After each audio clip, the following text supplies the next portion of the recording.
சென்னை நொச்சிக்குப்பம் முதல் ஸ்ரீனிவாசபுரம் வரை உள்ள 6 கிராம மீனவ மக்கள் பல்வேறு கோரிக்கைகளை வலியுறுத்தி இன்று கடலுக்கு செல்லாமல் தமிழ்நாடு அரசை கண்டித்து போராட்டத்தில் ஈடுபட்டு வருகின்றனர். இதுகுறித்த கூடுதல் விவரங்களை நமது செய்தியாளர் லக்ஷ்மணன் வழங்க கேட்கலாம். லக்ஷ்மணன், மீனவர்களின் கோரிக்கைகள் என்னவாக இருக்கின்றது? பதிவு பண்ணலாம். வணக்கம் மோகன். சென்னை நொச்சிக்குப்பம் முதல் ஸ்ரீனிவாசம் வரை உள்ள 6 கிராம மக்கள் அதாவது பல்வேறு கோரிக்கைகளை வலியுறுத்தி தற்போது கடலுக்குள் செல்லாமல் தமிழக அரசை கண்டித்து போராட்டத்தில் ஈடுபட்டு வருகின்றனர். 6 கிராமத்தைச் சேர்ந்த 1000த்திற்கும் மேற்பட்ட மீனவர்கள் கடலுக்கு செல்லாமல் தான் இந்த போராட்டமானது தற்போது நடைபெற்று வருகிறது.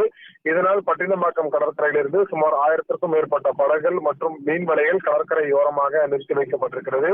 லூப் சாலை முழுவதுமே தமிழக அரசை கண்டித்து கருப்பு கொடிகளும் சாலைகளில் வீடுகளிலும் கட்டப்பட்டுள்ளது.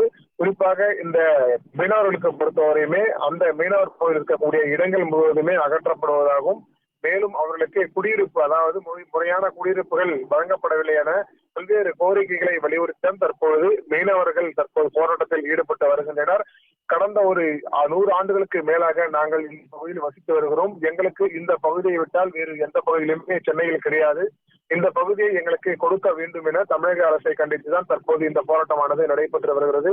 இந்த போராட்டத்தில் பொறுத்தவரையுமே இருக்கிற நிலையத்தை எங்களுக்கு கொடுங்கள், தமிழக அரசை கண்டித்து இந்த போராட்டமானது தற்போது நடைபெற்று வருகிறது. இந்த போராட்டத்தின் எதிரொலியாக பார்த்தோம் என்றால், அதாவது தினந்தோறும் 1000த்திற்கும் மேற்பட்ட இந்த பட்டினப்பாக்கம் சேர்ந்த மக்கள் மீனவர்கள் செல்வது வழக்கம். அந்த வகையில் தான் தற்போது கடலுக்குள் செல்லாமல் மீன் பிடிக்க தற்போது இந்த உடல் மட்டுமே போக முடியாத நிலையானது தற்போது நீடித்து வருகிறது. அது மட்டுமல்லாமல் இந்த கடற்கரையோரம் பார்த்தோம் என்றால் அனைத்து படகுகளும் நிறுத்தி வைக்கப்பட்டிருக்கிறது.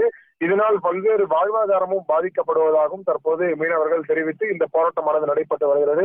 இந்த போராட்டத்தின் கோரிக்கைகள் என்னவென்று பார்த்தால், அவர்களுக்கு அந்த பகுதியில் இருக்கக்கூடிய வீடுகளை அகற்றப்படாமல் அந்த வீடுகளையே அவர்களுக்கு தர வேண்டும் என்ற கோரிக்கையை தமிழ்நாடு அரசுக்கு அவர்கள் முன்வைத்து தற்போது இந்த போராட்டத்தில் அவர்கள் ஈடுபட்டு வருகின்றனர். இந்த போராட்டம் தொடர்ந்து ஒரு மணி நேரமாக நடைபெற்று வரக்கூடிய நிலையில் தற்பொழுது அவர்கள் சாலை மறியல் ஏற்படுத்தும் விதமாக, அதாவது தமிழக அரசிற்கு என்னுடைய கோரிக்கை போய் செல்ல வேண்டும் என்ற நோக்கத்தோடு தான் தற்போது அந்த லூப் சாலையில் சாலை மறியலில் ஈடுபட்டு வருகின்றனர். இந்த சாலை மறியல் பொறுத்தவரைமே பொதுமக்களுக்கு எந்த பாதிப்பும் ஏற்படக்கூடாது என 100க்கும் மேற்பட்ட காவலர்கள் தற்போது அந்த பகுதியில் பாதுகாப்பு பணியிலும் ஈடுபட்டு வருகின்றனர். இந்த மீனவர்கள் பொறுத்தவரை முக்கிய சாலைக்கு வராத அளவிற்கு பாதுகாப்பு ஏற்பாடுகள் தற்போது தீவிரப்படுத்தப்பட்டு வரும் நிலையில் தான் தற்போது அந்த பகுதியில் மீனவர்கள் போராட்டத்தில் ஈடுபட்டு வருகிறார்கள் என்பதும் குறிப்பிடத்தக்கது. மாவட்டம் மீனவர்களின் போராட்டம், அவர்களின் கோரிக்கைகள் குறித்த முழு விவரங்களையும் வழங்கி காட்சிகளையும் வழங்கியதற்காக நன்றி லட்சுமணன்.